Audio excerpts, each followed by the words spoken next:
Bismillahirrahmanirrahim. Faslun wa syara'itus sholati qabla ad-dukhuli fiha khamsah.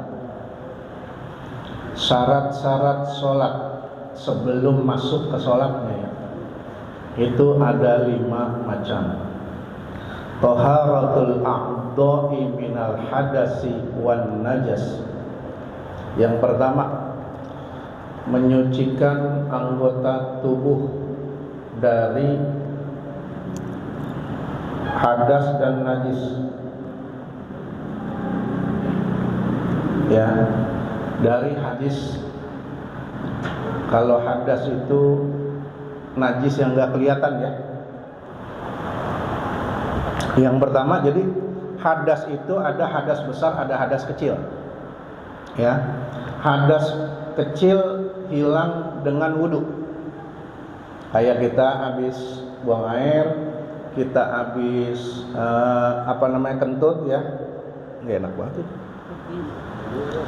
Terus kalau hadas besar hilangnya dengan mandi junub. Kayak kita habis mimpi keluar sperma atau berhubungan dengan suami istri. Kalau suami istri nih ya Pak, walaupun nggak keluar sperma, tapi udah saling bersentuhan tuh kelamin dengan kelamin, itu udah hadas besar ya. Ya biasa kan kalau udah aki-aki mah kadang-kadang pengennya doang, habis itu meletot. Tahu betul. Ya, itu kadang-kadang ada jamaah itu suka ngomong, ya Ustaz saya mah mandi doang, katanya begitu. Nah, orang meletot, ya kan mungkin nggak sampai keluar tuh ya. Itu sudah hadas besar ya, sudah wajib mandi. Itu disebut dalam fikih iltiqaul khitanain. 2 kelamin telah bertemu, tidak ada halangan, langsung saling bersentuhan, walaupun tidak sampai inzal, tidak sampai keluar sperma, itu sudah wajib mandi. Ya. Jadi syarat sholat yang pertama, bersuci dari hadas dan najis. Nah kalau najis kelihatan. Misalnya kita habis buang air kecil cebok, kita habis buang air besar cebok, itu dari najis ya. Atau di tubuh kita nih misalnya kena najis, ya itu juga bersihin dulu, harus bersih. Kalau kita udah wudu, terus kita nginjak teh kebo, batal nggak? Batal nggak? Nggak batal ya. Cuci aja bersihin.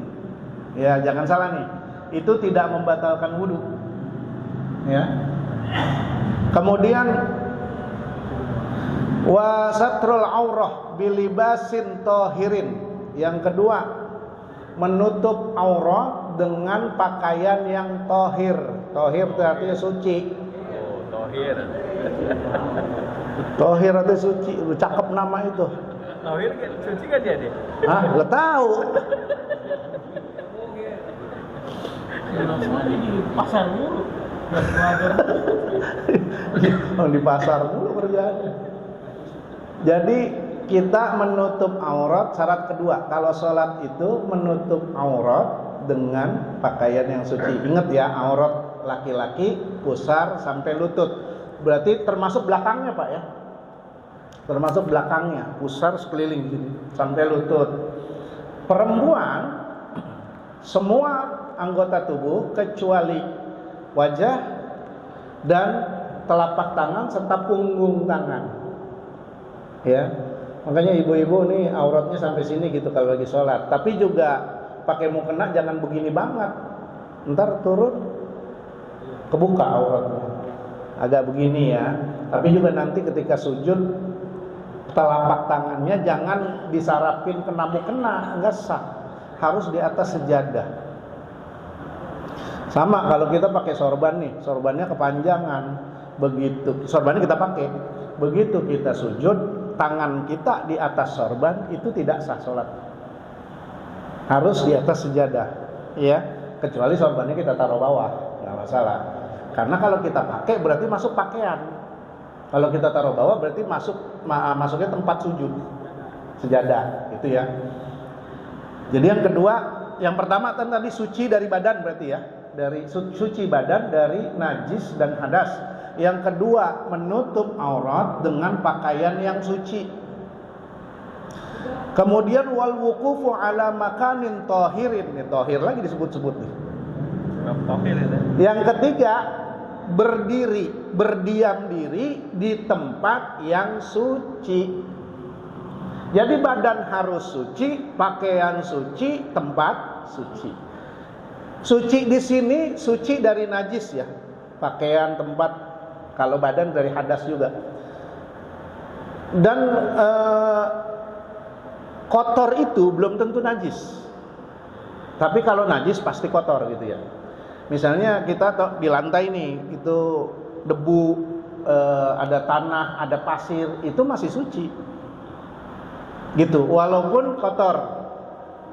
Tapi kalau di situ udah ada air kencing, udah ada tai tikus, segala macam. Termasuk nih karpet masjid nih, DKM perhatiin nih. Iler kita itu ada yang nganggap najis. Memang najis.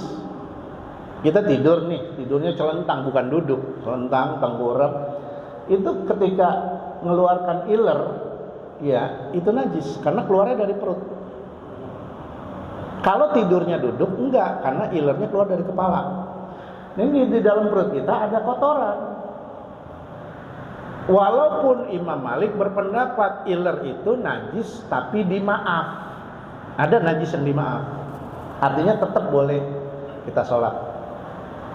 Bangun tidur nih, subuh kita sholat subuh, kena iler, masih ada yang membolehkannya. Makanya saya wanti-wanti juga, kalau di masjid mah sebaiknya yang pakai karpet begini, jangan pada tidur. Berulang-ulang kan? Hah? Diulang supaya kan mereka. Oh begitu? Iya. Ya ini karpet buat sholat. Kalau dipakai tidur, ngiler, ayo tanggung jawab itu kalau ada orang sholatnya kegesak. Itu memang pakai tidur boleh nih. Di belakang sana. Di karpet bagian belakang. Kalau tidur pulang lah, rumah ada rumah dekat. Iya.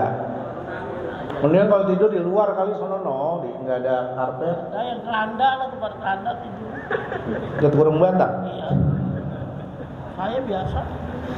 Iya, karena tempat yang kita buat sholat harus suci. Suci ya. Ini karpet kan mungkin berdebu apa nggak masalah, selama itu bukan najis nggak masalah. Itu. Tapi kudu rajin juga nih nyucinya. Kucing nih. Merbot. Kucing. Tapi kering beraknya gimana? Lah kalau nempel, Enggak nempel kering. ya tetap aja untuk antisipasi jaga-jaga tetap dibersihin. Bisa. Tapi bersihin juga makanya, bersihin juga karpetnya. Takutnya ada yang nempel ya. Namanya kotoran kering, nempel nggak? Enggak kayak. Ya tapi jaga-jaga, Kering banget itu. jaga-jaga. Tapi kan kucing juga beraknya nggak langsung kering, basah dulu pasti. Oh, tadinya. Lah iya, memang ada kucing langsung berak langsung kering. Orang Joko sono. Lah berarti awalnya kan basah, berarti udah jatuh tuh, udah nempel. Udah meresap ke bawah. Darah. Enggak, darah. Darah juga najis. Sama, darah kita najis. Darah kita najis, makanya lihat anggota tubuh kita ada najis nggak nih? Termasuk ada yang menghalangi wudhu nggak? Kecap, oli, minyak, spidol gitu ya, apa tinta. Terus lihat ada najis nggak? Apa? Kalau pewarna kuku katanya ada yang tembus air, ada yang kagak. Kalau kutek itu katanya nggak tembus air. Kayak cat dia. Termasuk pewarna rambut ya. Kalau kayak pikok itu katanya si cat. Kalau cat tuh nggak tembus air. Nggak boleh. Iya maksudnya ketika dia wudhu, dia mandi junub itu nggak bakal tembus. Makanya kalau mau pakai pewarna rambut jangan yang begitu. Kalau apa tuh henna kayaknya katanya sih enggak kalau henna. Ya. Nah itu makanya tuh bersihin, termasuk kita nih punya kuku yang panjang tuh, pada kotor bersihin dulu. Kuku-kuku kaki itu yang pada nyelip di pojokan, bersihin dulu. Makanya sebenarnya ribet punya kuku panjang itu. Ya, makanya mendingan nggak usah punya kuku panjang. Tuh, jadi yang ketiga, berdiri atau kita sholat di tempat yang suci. Kemudian wal ilmu bidukhulil waqti. Syarat yang keempat, kita tahu udah masuk waktu. Gitu ya, kalau sekarang sih nggak masalah ya, karena udah ada jam, udah ada HP, udah ada merbuat tukang azan, muazin gitu kan. Masjid udah pada pakai toa, insya Allah itu mah. Nanti kita udah tahu, oh udah masuk Johor nih, gitu. Kalau zaman sekarang mah, ini kan kalau zaman dulu mungkin orang masih nandain matahari gitu kan, nandain bayangan. Kalau lagi ada matahari, kalau lagi mendung, gitu kan repot. Dulu kan belum ada jam, belum ada segala macam. Kalau sekarang sih insya Allah nggak ada masalah. Kecuali kita pergi ke negara lain yang beda waktu, nah, itu juga kita harus paham. Waktu sholat itu jam berapa di sono? Itu kayak di Mesir Pak, itu kalau lagi musim dingin itu subuh jam 5, maghrib jam 5. Kalau lagi musim panas, subuh setengah 4, maghrib jam 8. Iya, siangnya panjang. Yang 8 siang. 8 malam. Maghrib. Iya, jam 7, jam setengah 8 tuh masih terang. Wah, kalau puasa, pernah tuh saya ngalamin puasa musim panas, tidur baik kita bawaannya. Mana udaranya panas, cepet aus kan. Kalau musim dingin enak banget puasa, lebih pendek dari kita. Jam 5 ketemu jam 5 gitu. Itu masih mending Pak, Bu. Di negara-negara yang dekat kutub kayak Belanda, Jerman, Swedia, Denmark, Norwegia, Islandia itu puasa bisa 20 jam kalau lagi musim panas. Jadi mereka itu maghrib sekitar jam 10 atau jam 11, jam 2 udah subuh.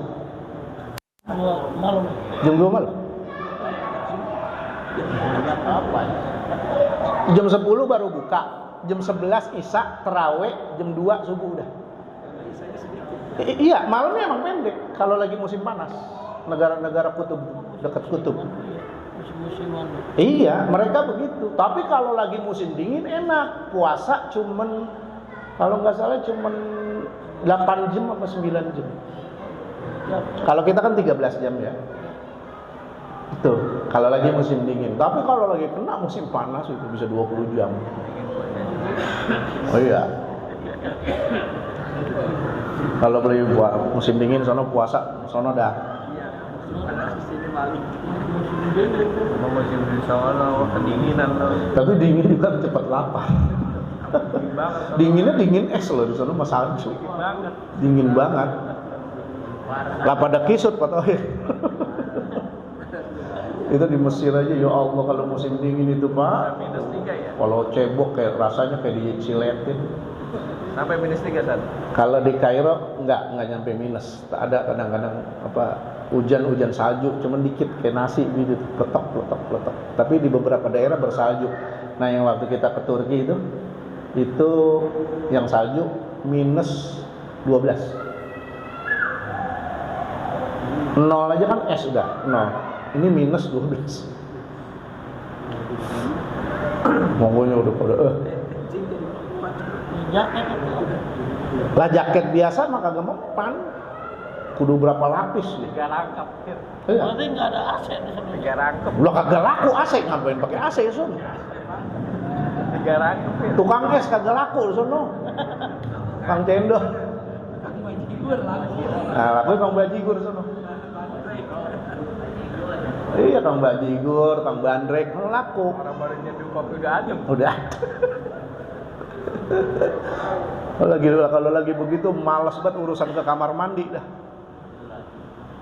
Ya, jadi itu harus tahu waktu sholat udah masuk belum. Kemudian wastiqbalul qiblah, dan syarat yang kelima ya. Syarat yang kelima menghadap kiblat, jelas ya.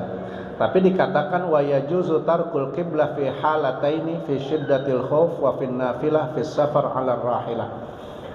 boleh tidak menghadap kiblat. Sholat boleh tidak menghadap kiblat hanya dalam dua keadaan. Pertama, sholat khauf, sholat perang, saat perang. Yang kedua, sholat di kendaraan, saat di perjalanan. Tahu sholat khauf nggak? Sholat perang tahu nggak? Imam baris pertama ngadep kiblat, ini senjata tetap ditenteng, di apa? Diselempangin gitu. Tetap kita bawa. Iya, pokoknya senjata tetap siaga. Ini imam baris pertama ngadap kiblat, baris kedua ngadep belakang. Karena dikhawatirkan musuh datang dari belakang, ya. Nah, caranya imam dan baris pertama melakukan takbir, takbirnya bareng, yang belakang, yang baris kedua juga takbir.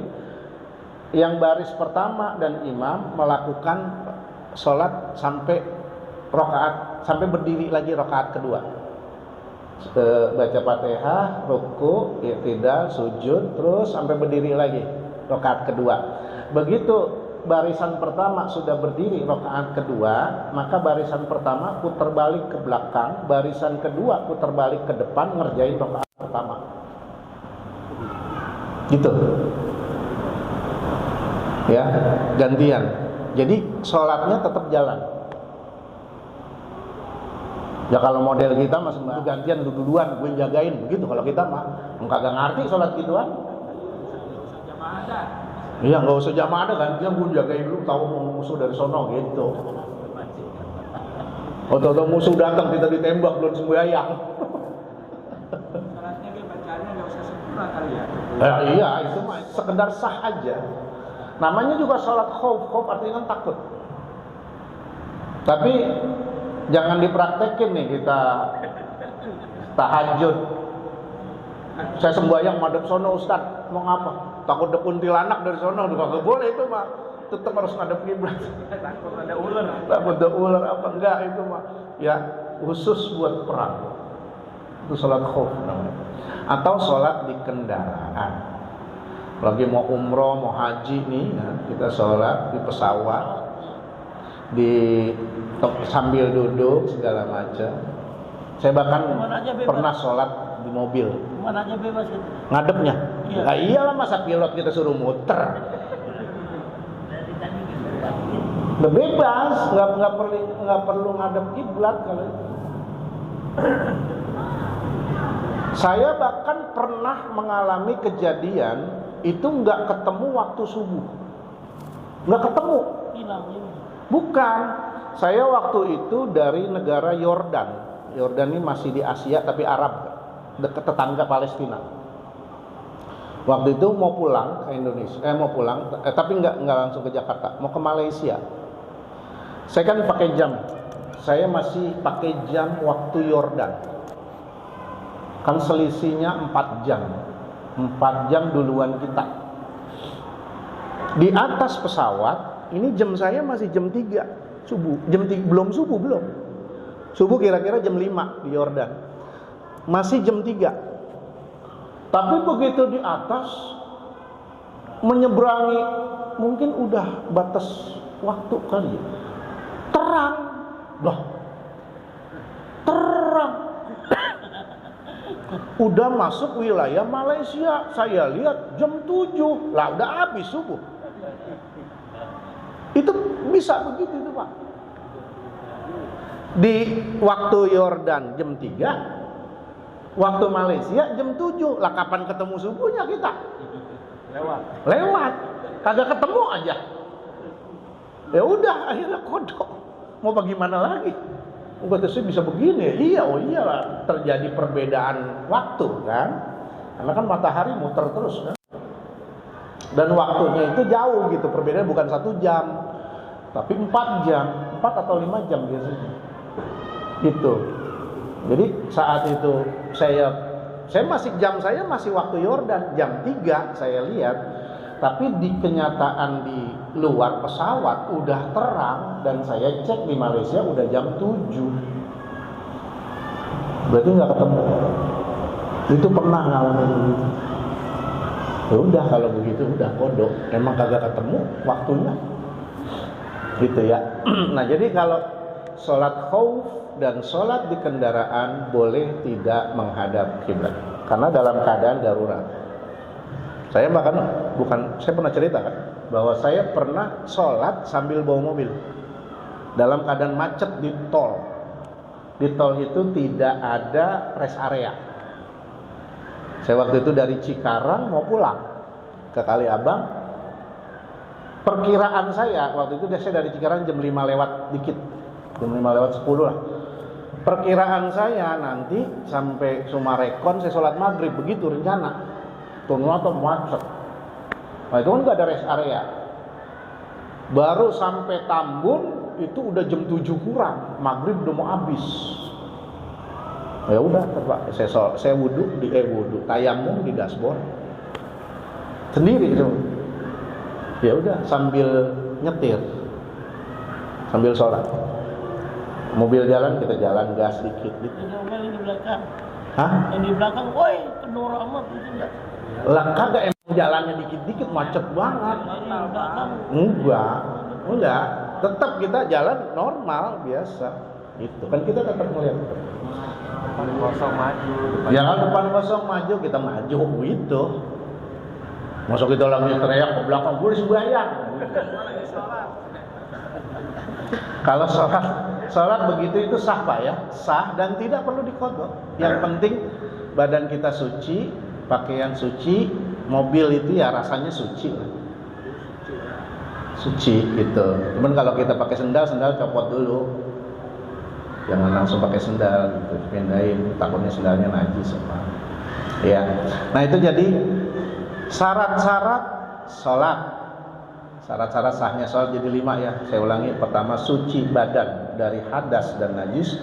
Yang kedua menutup aurat dengan pakaian yang suci. Yang ketiga berdiri di tempat yang suci. Yang keempat masuk waktu, kita tahu masuk waktu. Yang kelima menghadap kiblat. Ada pertanyaan sampai sini dulu? Kalau nggak ada saya lanjutin. Ini bisa tadi yang sholat di masjid, di mobil. Mobilnya kita umpamanya Pak Ustadz bawa sampai, bagaimana tuh? Kan sampai itu ada najis di mobil. Lakin kita mah sembahyang nggak ke sono-sono. Tapi kan mitra. Sampai mah di belakang. Emang Pak Tohir bareng sampai duduk ya? Dia sholatnya bareng sampai. Maksudnya tempat seukuran sholat. Lah kalau begitu repot Pak Tohir, kita sholat di sini di atas ada najis kagak sah dong kita. Lah yang seukuran sholat tempat sholat. Iya, lah di belakang mau bawa babi gue nggak ngapa-ngapa. Kita sholat dari situ. Ya, ada lagi mau ditanya nggak? Oke, kalau nggak saya lanjutin. Faslun wa arkanus salati samaniyatu asyara ruknan. Rukun salat ada 18. Ingat ya, kalau rukun itu wajib ada. Kalau kita tinggal satu aja berarti salatnya tidak sah. Tidak sah. Kalau yang sunnah muakkad atau yang disebut sunnah kayak kunut, kemudian tahiyat awal, itu kalau ketinggalan kita ganti pakai sujud sahwi bisa. Tapi kalau rukun kita lupa ketinggalan, itu sholatnya nggak sah, harus diulang ya. Yang pertama niat. Ingat dulu pernah ya waktu kita bahas niat ternyata masih banyak yang salah ya. Ingat, niat ini ada di dalam hati. Bukan yang usolli fardhu zuhri itu boleh aja, tapi itu bukan niat, itu lafaz. Niatnya harus di hati. Dan niat itu letaknya saat kita takbiratul ihram, bukan sebelum takbiratul ihram. Karena memang ternyata bukan di sini doang, Pak, Bu. Ada di pengajian di saya yang lain ketika bahas niat, itu ternyata mereka juga salah. Saya bilang, Pak, Bu, Bapak umur udah berapa? Selama ini sholatnya nggak sah loh kalau niatnya begitu. Makanya kita harus belajar fikih itu begitu. Jadi niat itu di dalam hati, letaknya itu saat takbiratul ihram. Kan kita biasanya sholli fardhal maghribi salasa raka'atin gitu kan. Itu hanya sunnah, bukan rukun ya. Boleh ada, boleh enggak kalau yang itu. Itu lafaz keluar dari mulut. Kenapa kita disuruh ngucap itu sama ulama? Biar hati kita, niat kita lurus. Nih, kagak mencong. Niat di dalam hati saat habis itu sholli fardhal maghribi salasa raka'atin, adaan makmuman lillahi Allah. Nah, di saat itulah kita niat, Allah, saya niat sholat fardu maghrib 3 rakaat mengikut imam menghadap kiblat adaan lillahi ta'ala. Akbar.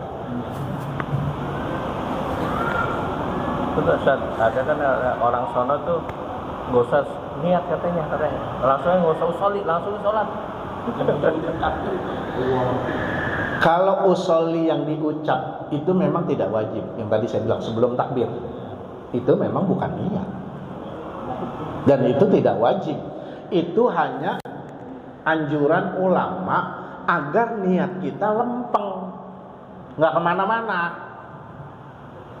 Adapun yang jadi rukun tadi niat itu. Allah, itu tadi sholli fardhal maghribi salasa raka'atin adaan makmuman lillahi ta'ala. Nah, niat pun harus memenuhi beberapa unsur. Nih, kalau sholat wajib ya.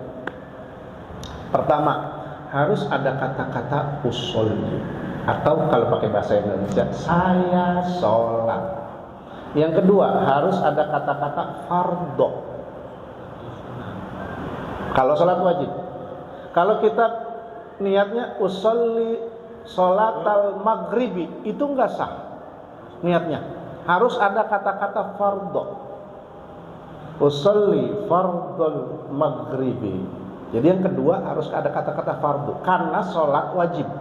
Kalau sholat sunnah enggak masalah. Misalnya kita bilang usolli sunnatal hajati, itu enggak masalah. Enggak masalah ada kata-kata sunnah. Misalnya usolli sunnatal hajati, boleh. Usolli sholatal hajati, boleh. Tapi kalau fardu harus disebut. Yang kedua, unsur niat. Yang ketiga, maghrib. Kemudian harus disebut rakaatnya. Salasa rakaatin, 3 rakaat. Kalau kita jadi makmum, harus disebut makmum adaan. Adaannya harus disebut ya. Adaan itu maksudnya sholat sekarang, bukan qadha. Berarti apa bahasa Indonesianya? Saya niat sholat fardu maghrib 3 rakaat. Adaan itu apa ya? Sekarang. Udah adaan aja ya. Pada waktunya gitu. Saya niat sholat fardu. Makanya kalau sholat mah enakan pakai bahasa Arab niatnya. Di hati. Oh boleh pakai bahasa apa aja boleh. Saya niat sholat fardu maghrib 3 rakaat pada waktunya, begitu. Ayolah. Sekarang gitu. Ayolah. Kalau saya sih pakai bahasa Arab di hati. Sunda cek. Iya boleh aja. Adaannya harus ada, ya. Yang terakhir lillahi ta'ala harus ada. Adaan makmuman, kalau jadi makmum harus ada. Imam enggak? Kalau imam enggak wajib ada, karena otomatis, karena diikutin orang dia jadi imam. Kalau makmuman harus ada. Kalau makmumannya enggak ada, berarti dia sholat sendiri. Sholatnya tetap sah, tapi sendiri. Lillahi ta'ala, jelas itu harus ada. Jadi jangan sembarangan niat juga. Enggak, kalau menghadap kiblat tidak wajib kita ucapkan. Karena memang posisi kita udah ngadep kiblat. Ya, ini menurut ulama. Jadi itu mustaqbilal kiblah itu boleh ada, boleh enggak. Jadi ingat, ada kata-kata usolli fardhu maghribi salasa rakaatin adaan makmuman lillahi ta'ala. Itu harus ada, dan semua itu harus di dalam hati. Ya. Nah, maka kita harus paham apa sih niat. Menurut ulama fikih, niat itu adalah qasdu syai'in muqtarinan bi fi'lihi. Niat itu kita menyengaja melakukan sesuatu berbarengan dengan pelaksanaannya. Dan tadi hati-hati ya, niat dilakukan saat takbiratul ihram, bukan sebelum takbiratul ihram. Karena apa? Sebelum takbiratul ihram berarti di luar sholat adanya. Sedangkan definisi sholat adalah ibadah yang diawali dengan takbiratul ihram, diakhiri dengan salam. Itu sholat. Nah, niat itu adanya udah masuk sholat. Allah, niat sih. Salat fardhu syari arba'a rakaat, adaan makmuman lahu akbar. Makanya kadang-kadang imam ada yang lama, emang dia niat. Justru saya heran kalau ada Allahu akbar. Lah, kapan niat? Dari rumah katanya. Inilah orang yang kalau ibadahnya rajin, ilmunya kagak ngaji. Niat dari rumah. Bagaimana Pak? 30% jamaah kalau subuh kayak gitu. Kayak gitu. Ya. Allah Akbar. Karena menurut ulama 4 mazhab kayaknya nggak ada yang begitu. Ya, masalah niat kayaknya sama semua. Masalah fikih itu walaupun boleh berbeda ya, tapi jangan keluar dari 4 mazhab. Kenapa? 4 mazhab ini sudah diakui oleh ulama dunia yang kata Nabi, kalau mereka berfatwa, fatwanya benar, pahalanya 2. Kalau mereka berfatwa, fatwanya salah, pahalanya 1. Aman. Tetap dapat pahala. Kita ngikutin yang mana aja silakan, yang penting ngerti ilmunya. Tapi kalau yang di luar 4 mazhab ini, apalagi tidak bermazhab, nggak ada yang bisa tanggung jawab. Niat dari rumah.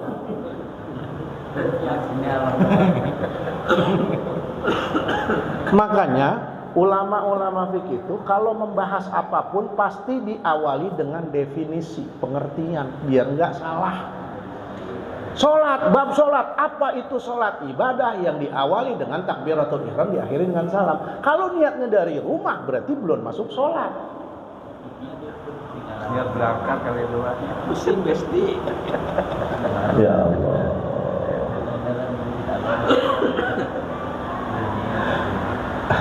Jadi hati-hati ya.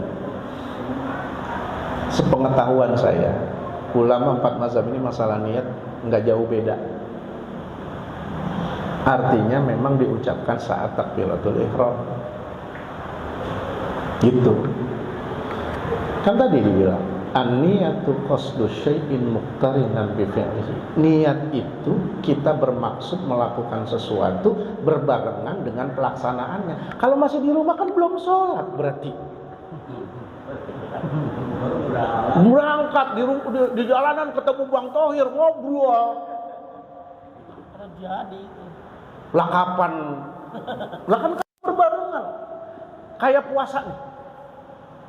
Puasa kita kalau habis tarawih suka diingetin niat ya.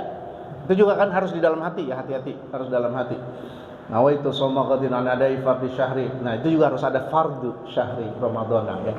An adai fardhi syahri Ramadan di sanatillah taala. Kita niat puasanya besok. Karena malam habis maghrib itu udah masuk hari besok. Jadi kita hari itu niat untuk besok. Kalau kita puasa Senin, niatnya dari hari Jumat kagak sah. Saya niat puasa sunnah hari Senin, niat hari Jumat nih, kagak sah. Karena apa? Tidak muqtarinan bi fi'lihi, tidak berbarengan dengan perbuatan.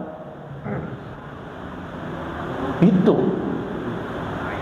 Kita enggak niatnya Senin, puasanya Senin, niatnya Jumat. Itu tidak berbarengan dengan niat sama puasa itu keputus, jauh. Gitu kalau ibadah. Ini ibadah yang ritual ya. Inilah yang disebut ibadah mahdhah. Ibadah mahdhah ini ditentuin caranya, rakaatnya, waktunya, itu ditentuin. Kayak puasa Ramadan, kayak sholat 5 waktu. Itu ibadah mahdhah. Jadi niatnya juga kudu bener. Caranya harus bener. Bagaimana biar caranya bener? Belajar sama para ulama. Ulama belajar dari mana? Terus dari gurunya masuk tabi'in, tabi'in, sahabat Nabi. Nyambung. Karena Nabi nggak menjelaskan secara detail masalah sholat. Nabi cuman bilang, kan Allah bilang aqimus sholat wa atu zakat, dirikan sholat bayar zakat. Allah juga nggak bilang caranya bagaimana sholat. Yang nerangin siapa? Nabi. Nabi bilang, "Shallu kama ra'aitumuni usolli." Sholatlah kalian sebagaimana kalian lihat aku sholat. Yang ngelihat Nabi sholat siapa? Sahabat. Makanya kadang-kadang wajar ada perbedaan. Kadang Nabi pergi ke Madinah, yang ngikut sahabat 20 orang misalnya, ngelihat Nabi sholat, oh begini sholatnya Nabi. Besok Nabi pergi misalnya ke Habasyah, yang ngikut sahabat bukan yang tadi, yang ke Madinah, yang lain lagi ngikut, oh Nabi sholatnya begini. Wajar terjadi perbedaan. Nah, sahabat nerangin kepada sahabat-sahabat yang lain, kepada murid-muridnya, nih Nabi sholatnya begini. Muridnya terus nerangin terus sampai kita. Gitu. Makanya orang yang bilang, oh kita nggak perlu pakai mazhab, langsung Al-Quran sama hadis. Coba bawa kemari dalil yang nerangin tentang sholat bagaimana. Saya kasih 1 miliar kalau ada. Nggak ada. Makanya orang yang begitu itu ya jelas salah. Mereka sih sebenarnya cuma malu-malu aja. Nggak usah pakai mazhab, ikutin saya aja. Begitu kira-kira maunya sebenarnya cuman malu. Nih Bapak, sekarang posisi saya ngajar di sini ya. Bapak dengerin, saya ajarin nih dari kitab ini kan. Itu berarti Bapak bermazhab ke saya. Mazhab artinya mengambil pendapat. Saya bermazhab ke kitab ini. Kitab ini karangan siapa? Ulama Syafi'i. Begitu. Jadi orang mustahil nggak bermazhab, mustahil. Saya mah gampangnya begini aja. Kita kalau mau bikin minum kopi, minum teh, pakai gelas apa langsung pakai termos? Mazhab itu gelas buat memudahkan kita. Quran itu termos sama hadis tuh. Kita mah nggak paham Al-Quran. Kita disuruh ayo kembali nggak usah pakai mazhab. Itu menghina Al-Quran, menghina hadis. Emang kita siapa? Emang kita punya ilmu apa memahami Al-Quran secara langsung? Terus Al-Quran mana yang harus dipahami? Itu yang kita baca. Kita nggak paham bahasa Arabnya, itu baca terjemahan. Yang nerjemahin siapa? Depan. Ya udah mazhab kita ke depan, gitu. Aneh saya Pak, orang-orang begitu. Iya, jamaah pada ngikut aja lagi, berbego.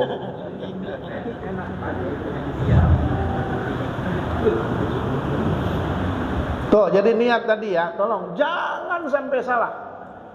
Ini rukun, ya. Hati-hati. Itu baru rukun pertama. Yang berapa ya? Ke-18.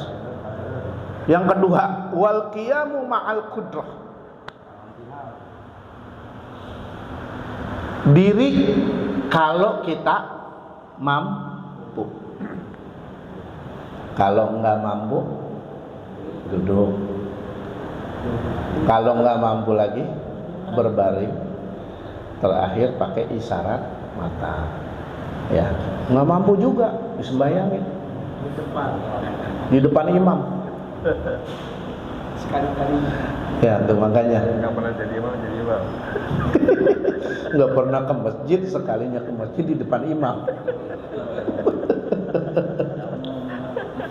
Kemudian wa takbiratul ihram nih ya, ingat. Takbiratul ihram itu yang rukun bukan angkat tangannya, tapi ucapan Allahu Akbar.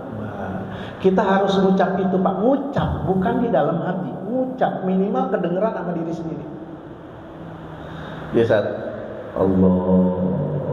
Jangan kenceng-kenceng juga keganggu yang lain. Kecuali imam. Allahu Akbar. Kita begini dong. Enggak sah salat. Enggak ada ucapan Allahu Akbar, enggak sah.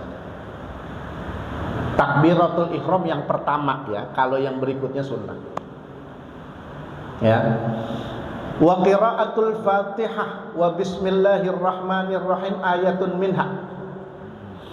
Membaca Fatihah, Fatihah rukun dan bismillah itu adalah ayat pertama Fatihah. Diingetin nih. Kenapa? Karena ada perbedaan. Nih mungkin ada yang ngomong, wah di Masjidil Haram gak baca bismillah.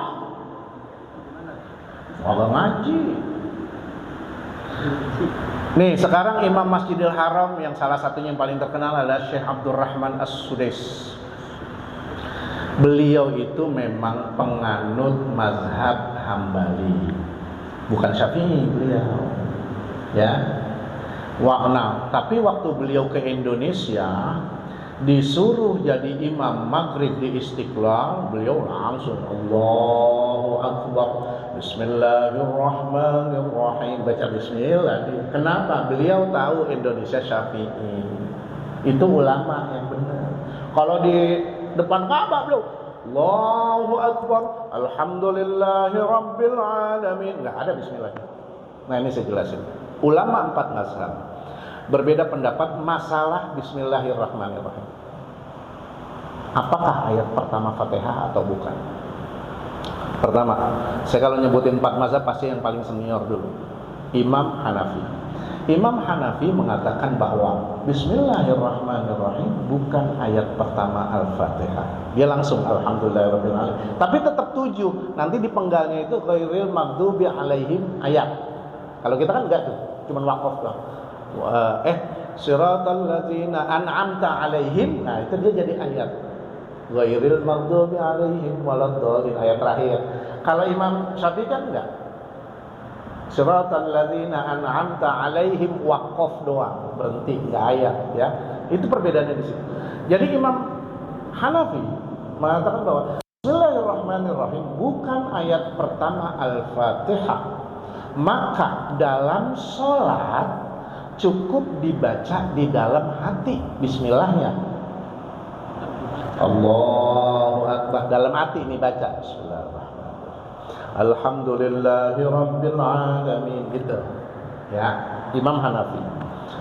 Yang kedua Imam Maliki. Imam Malik, beliau mengatakan Bismillahirrahmanirrahim bukan ayat pertama Al-Fatihah, sama sama Imam Hanafi. Beliau katakan ketika dalam sholat cukup baca di rakaat pertama saja. Allahu Akbar, Bismillahirrahmanirrahim, Alhamdulillahirabbil alamin. Terus ya, rakaat kedua dalam hati aja. Yang ketiga Imam Syafi'i di kita, beliau mengatakan Bismillahirrahmanirrahim ayat pertama Al-Fatihah wajib dibaca kencang. Dan wajib dibaca, pokoknya diucap, bukan dalam hati. Kalau kita nggak baca, berarti Fatihahnya nggak sempurna. Karena Fatihah adalah rukun, berarti sholatnya nggak sah. Ya. Imam Hambali mengatakan bahwa Bismillahirrahmanirrahim bukan ayat pertama Al-Fatihah, sama dengan Imam Hanafi dan Maliki. Dan beliau bilang nggak perlu dibaca kenceng, nggak perlu dibaca dalam hati. Jelas. Kalau ada imam nggak baca Fatihah, nggak usah pakai ngambek, nggak baca Bismillah. Aku nggak mau sembahyang mau dia nggak ada Bismillahnya, nggak usah ngambek, tetap ikutin bener. Yang penting dia ngerti. Habis sholat tanya, lu baca Bismillah lu ngerti nggak? Aku mau ngikutin aja, ya kagak bener berarti lu nggak ngaji, gitu. Nah, sekarang bapak-bapak udah ngerti, ibu-ibu. Sholat tanya dia, jangan lagi sholat. Jangan lagi sholat. Allahu Akbar, Alhamdulillah, teblok, baca Bismillah lu. Jangan dong Tohir. Kadang-kadang saya suka ngelihat apa ya, orang itu kadang-kadang suka sok-sokan ngikut-ngikut. Wah di Masjidil Haram begini, giliran ditanya mah kagak tahu, nggak ngerti. Ya Allah, ini bahaya yang begitu, ya. Nah makanya untuk mastiin lihat Quran masing-masing. Apakah Bismillah ayat pertama nggak di situ? Fatihah. Kalau di kita mah rasanya sama ya semua ya Syafi'i ya. Atau di HP di aplikasi lihat. Ya. Bapak terusin dulu ya, dikit tanggung. Ruku ya, ruku itu rukun sholat tapi gerakannya. Kalau bacaannya subhana rabbiyal azimi wa bihamdi itu enggak wajib dibaca. Dibaca dapat pahala, enggak dibaca enggak apa-apa. Dan ruku itu harus benar ya. Tangan di lutut. Ada nggak yang rukuk? Diri, praktekin. Tangan dilurus. Nah ini lempeng ini kagak lempeng ini. Ini lurusin ya. Kepala ngeliat ke bawah. Ya begini. Ini tangan di sini maksudnya. Kadang-kadang kan ada. Ini segini kan? Iya segini. Pas segini. Ini dengkul. Punya dengkul nggak? Jangan pendek, orangnya pendek. Emang begitu dengkulnya. Iya. Tapi ini ratain ya. Pas kan? Ratain. Iya pas segitu. Nggak usah ngengkang ininya. Orang. Bagaimana? Ya kepala ke bawah. Maksud kepala begini jadi kayak. Ustaz jangan begini aja kan? Iya biar tegak. Iya, jangan nunduk. Iya, begitu kira-kira. Ya paham ya? Ntar lo jangan mana-mana, ntar Faisa. Ntar lo. War ruku. Wat tumaknina. Ingat, setiap gerakan harus tumaknina. Tumaknina artinya tenang. Coba enggak ruku dulu. Nih, ini baru ruku. Tumaknina itu ukurannya seukuran membaca subhanallah. Dah, itu udah tumaknina. Coba dari Fatihah udah nih ruku nih. Kita ruku nih. Ruku. Ya, ruku. Seukuran subhanallah. Itu udah cukup, silakan naik gitu. Nah, setiap gerakan ya. Kalau inilah bedanya Imam Syafi'i dengan mazhab lain. Imam Syafi'i itu sangat ketat masalah sholat. Setiap gerakan sholat harus tumaknina seukuran subhanallah. Tapi 3 mazhab yang lain tidak ada tumaknina. Makanya kalau kita dengar di mana tuh yang tarawih 20 rakaat cuma 7 menit. Itu kan nggak pakai tumaknina. Tapi kita juga jangan nyalain mereka juga. Mungkin mereka bukan pakai mazhab Syafi'i. Berarti nggak pakai mazhab Syafi'i. Kalau pakai mazhab Syafi'i nggak sah sholat. Terus? Coba misalnya habis sedekah ruku, langsung bangun. Nah ini nggak tumaknina. Nih dulu, pertama begini. Iya. Sami Allah, liman hamidah. Kan tangan gimana itu? Kalau ini tangan bisa nggak apa-apa begitu. Yang penting dikhawatirkan tangan ngayun-ngayun, itu nanti batal sholat. Misalkan. Iya. Allahu Akbar. Seukuran baca subhanallah udah cukup tumaknina ya. Ini benar nggak? Benar ya, ujung kaki. Ya nanti ada kalau masalah sujud. Sujud belum nyampe ya. Ruku, terus tumakninah, kemudian i'tidal ya. Tumakninah lagi seukuran subhanallah. Kemudian sujud, ntar lo nih sujud. Nah, ya itu ada yang begitu ya. Sujud, nih bedanya laki-laki sama perempuan. Rukun sujud tetap ya. Pertama, jidat harus nempel bawah, makanya nggak boleh ketutup peci, nggak boleh ketutup rambut. Ya, harus kena nih, kening. Kemudian 2 telapak tangan, 2 lutut, dan jari kaki diangkat. Begini, ini lantai. Nah, ini jari kaki begini. Nah, iya itu begitu. Tar dulu. Ini posisi sujud laki-laki. Ya, kalau posisi sujud perempuan, ini tangannya dimasukin kemari, agak kemari. Nah, tadi yang Bapak praktekin Pak itu bagaimana? Nah, itu kagak boleh. Itu kan ini begini tuh. Jadi telapak tangannya aja. Iya. Nah, ini boleh kita panjangin Pak Thohir agak maju sujudnya. Ini udah perempuan nih mah. Nah, ini yang kalau yang laki tadi sujud kayak biasa. Agak majuan anunya. Nah, bisa begitu. Nah, ini laki-laki memang harus keluar ininya. Lengannya harus keluar. Kalau perempuan masuk begini. Ya, mendekati ke perut, ke dada. Laki-laki menjauhi. Kalau perempuan begini, Bu ya, mendekati ke dada. Sama rukun sujudnya, kening, 2 telapak tangan, 2 lutut, 2 jari-jari kaki, dua-duanya. Kadang-kadang ada orang sujud jari kakinya diginiin, itu salah. Kayak duduk di antara 2 sujud. Iya udah. Sekarang duduk di antara 2 sujud. Itu tumakninah juga ya, tetap ya. Bang Thohir madep sini biar kelihatan. Kemudian wal julusu baina sajdatain. Tadi duduk di antara dua sujud. Ya karena tadi Duduk, habis sujud kan duduk tuh. Ya, coba kakinya. gini. Pak, itu awal. Yang itu mah tahiyat awal, duduk di antara dua sujud. Gini, Itu kakinya jangan begitu, kakinya ditumpuk di sini. di sini. Nah, iya bagi untuk kalau sholat bagaimana? Begini. Begini. Itu mah posisi tasyahud awal. Ini harusnya ditumpuk gini. Coba. Nah, begitu ya. Begitu, kemudian kanan tangan di atas ya, tangan kita di atas paha. Gini kan? Tangan kiri ada yang bilang agak dimundurin. Gini. Ya. Itu duduk di antara dua sujud dan tumak nina seukuran membaca subhanallah. Gitu. Tuh lihat posisinya Pak, udah bener ini kalau miring-miring dikit ya karena orangnya ya.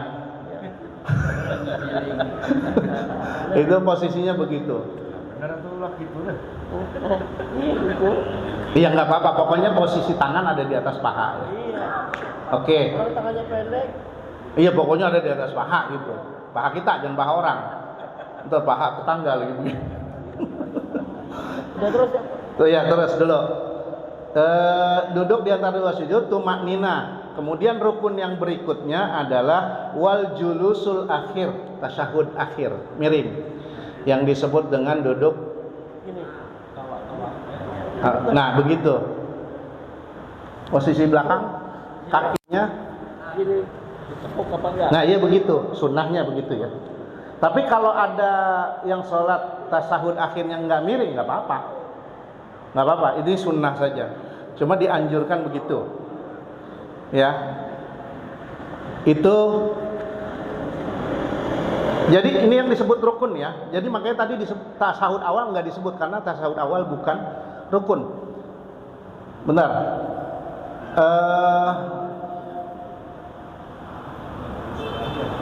Kemudian di situ bertasyahud. Nah, ini posisi ini tasyahud akhir kan rukun.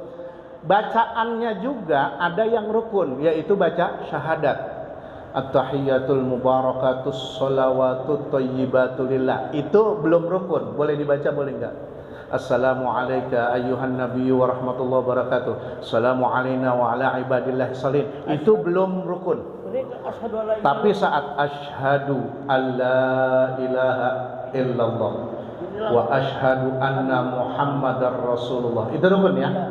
Sama satu lagi, Allahumma, nah baca salawat rukun. Allahumma sholli wa sallim ala sayyidina Muhammad. Salawatnya bebas mau bagaimana, pokoknya salawat aja ya. Nah ada juga yang menanyakan ini bagaimana posisi tangan ya. Posisi tangan. Ntar dulu. Imam Syafi'i tunjuk sampai selesai. Kalau Imam Malik kalau nggak salah dia begini, asyhadu an la ilaha illallah wa asyhadu anna muhammadar rasulullah. Turun. Kayak begini-gini. Ini begini-gini. Saya belum ketemu dalilnya. Cuman pernah saya nanya teman saya ya. Teman saya kebetulan dia sih ngakunya Muhammadiyah. Lu ngapa kalau sholat begini-begini?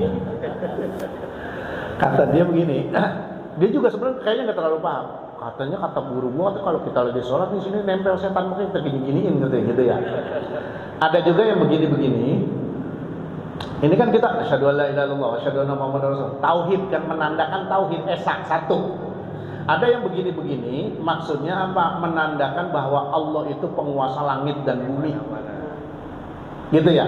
Mungkin yang begini-begini maksudnya Allah menguasai segalanya kali begini. Nggak usah disalahin.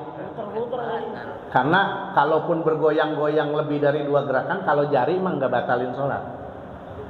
Ya, kecuali anggota tubuh tangan baru batalin sholat. Sambil garuk gini nggak apa-apa. Nggak apa-apa. Kalau garuk itu mau begini nih, mau 1000 kali nggak apa-apa. Tapi kalau begini, batal. Kalau satu nggak apa-apa. Iya, Paling song ini doang ini. Ngapa? Paling song ini doang. Paling bergaruk baik udah. Nggak apa-apa kalau jari mah nggak apa-apa. Mau semua juga nggak apa-apa kalau jari, karena ini anggota tubuh yang kecil dianggapnya, kata Imam Syafi'i. Kalau anggota tubuh yang besar itu gerakannya nggak boleh lebih dari 2 kali berturut-turut, batalin sholat. Itu pun hanya Imam Syafi'i, mazhab lain mah enggak. Makanya Imam Syafi'i itu paling rapi sholatnya, paling ketat. Begitu. Saya pernah ngeliat depan Ka'bah ibu-ibu sholat, anaknya kabur, bu anak dikejar sambil sholat. Begini kali. Lah iya, tetap aja enggak balik lagi, dia lari udah, tetap aja sholat ke Ka'bah, tetap aja sholat. Ya udah. Ya. Jadi tasyahudnya, baca syahadatnya rukun, baca sholawatnya rukun, wat taslimatul ula. Salam pertama itu rukun ya. Salam kanan itu rukun. Salam ke kiri sunnah. Misalnya nih kita sholat nahan kentut, buru-buru. Fil alamina innaka hamidum majid. Assalamualaikum warahmatullahi. Terus dut batal. Udah sah tetap sholatnya. Tapi nggak usah nengok kiri. Kalau sebelum salam ke kanan batal dong. Berarti belum selesai. Salam dulu. Itu saking nahannya kali ya. Iya kan kadang-kadang setan godain, biasanya subuh tuh begitu, subuh biasa bangun tidur ya. Kemudian ada yang berpendapat rukun berikutnya adalah waniyatul khuruj minas sholat, niat selesai sholat, tapi nggak perlu. Salam itu udah cukup mengakhiri sholat ya. Wa tartibul arkan ala ma zakarnahu, dan rukun yang terakhir adalah tertib, nggak boleh acak-acakan, nggak boleh habis Fatihah langsung sujud, nggak boleh. Ustaz lagi sedikit saya. Iya. Ada yang sholat begini Ustaz. Nih. Oh sedekapnya. Nih Allahu Akbar. Begini kan kata. Cuman ini begini-begini nih. Gimana? Nih. Oh. Ya kan itu mah nggak ngapa-ngapa. Gerakan itu mah nggak apa-apa. Ini juga sedekap nih, orang ada yang begini, ada yang di dada, ada yang sunnahnya begini ya, neken lambung kanan. Masa ada yang begini? Iya ada yang begini, ada yang neken lambung kanan. Iya. Ada yang Allahu Akbar begini aja tangannya ada. Itu kalau mau lihat yang macam-macam begitu di Masjidil Haram. Ya, macam-macam. Ada yang apa? Duduk di antara 2 sujud sama tahiyatnya begini ada. Jadi kalau kita lagi pada duduk lagi tahiyat dia paling tinggi. Begini. Iya. Itu saya lihat orang-orang kayak wajah-wajah orang Cina, Rusia, entah mereka mazhabnya apa itu. Itu begitu. Jadi kalau kita mah duduk, tasyahud duduk di antara 2 sujud duduk, dia mah begitu. Itu. Saya pikir karena sakit kali ya tuh orang, mungkin kakinya sakit. Ternyata banyak yang begitu. Itu. Makanya ya nggak tahu pakai mazhab apa mereka itu. Mudah-mudahan sih benar gitu. Itu yang jidatnya pada hitam tuh gimana? Nah, ini yang jidat hitam. Nanya iya. Jadi mereka begini. Jadi mereka itu sebenarnya memahami Al-Qur'an itu tidak pakai ilmu. Kan Allah bilang dalam Al-Qur'an itu fi wujuhihim min atharis sujud. Tanda-tanda orang beriman, orang soleh itu di wajah mereka ada tanda sujud.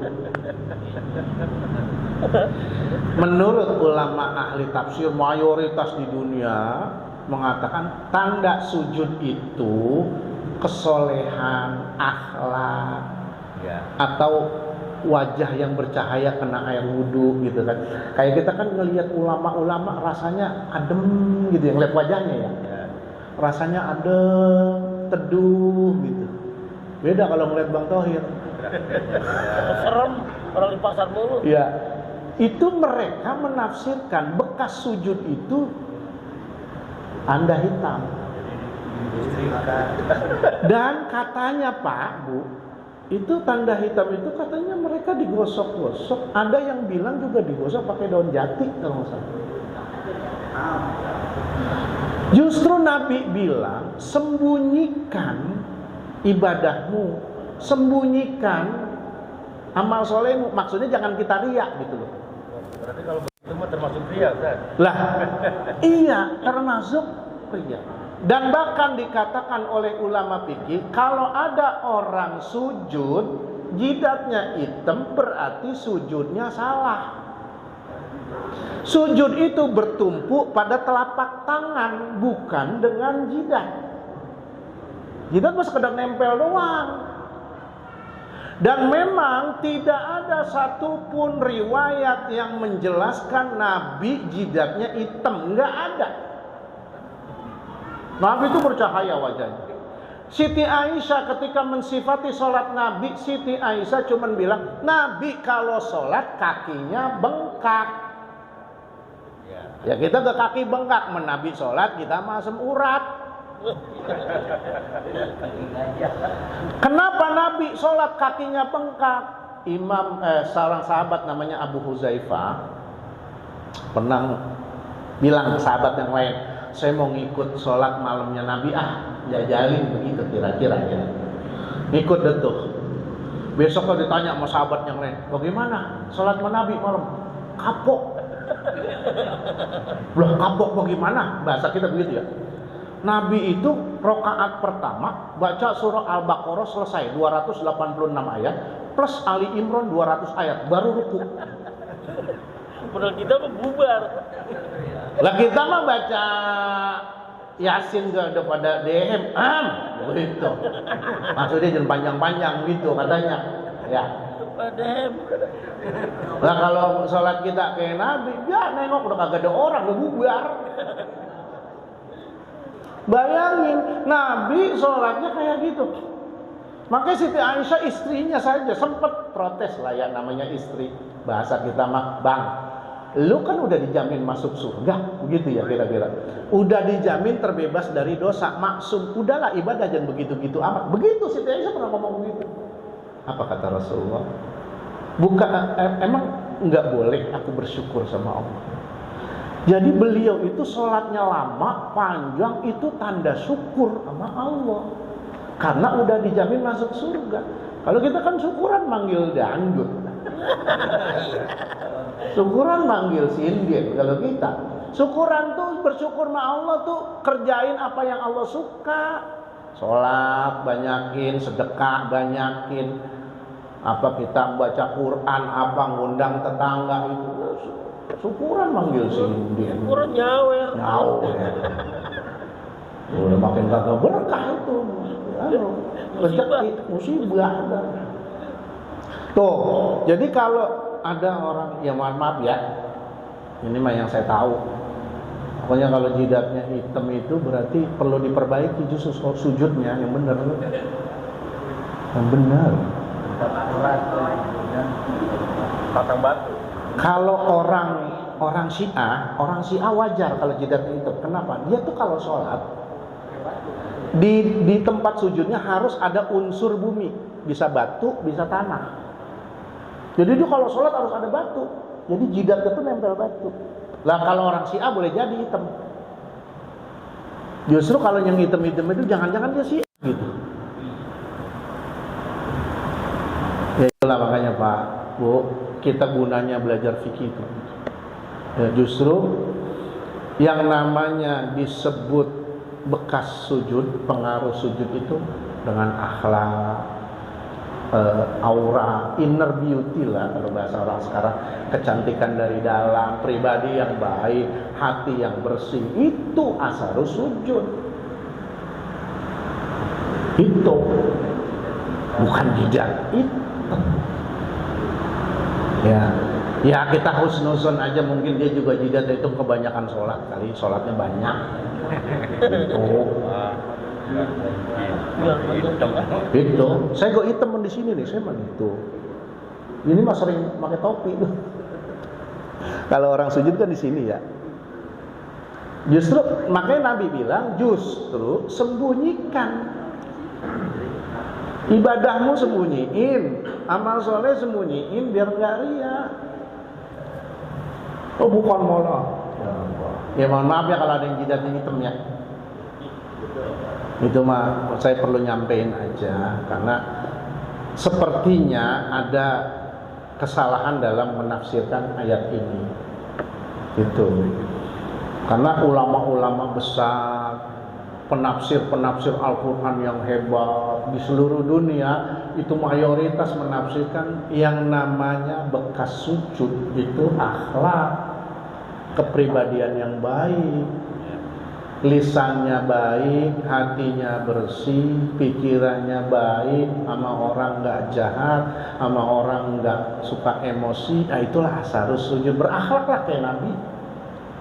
Gitu. Dan satu lagi, tidak ada satupun keterangan dari manapun tentang hadis. Kali ada satu hadis gitu yang mengatakan Nabi jidatnya hitam, tidak ada sampai sekarang.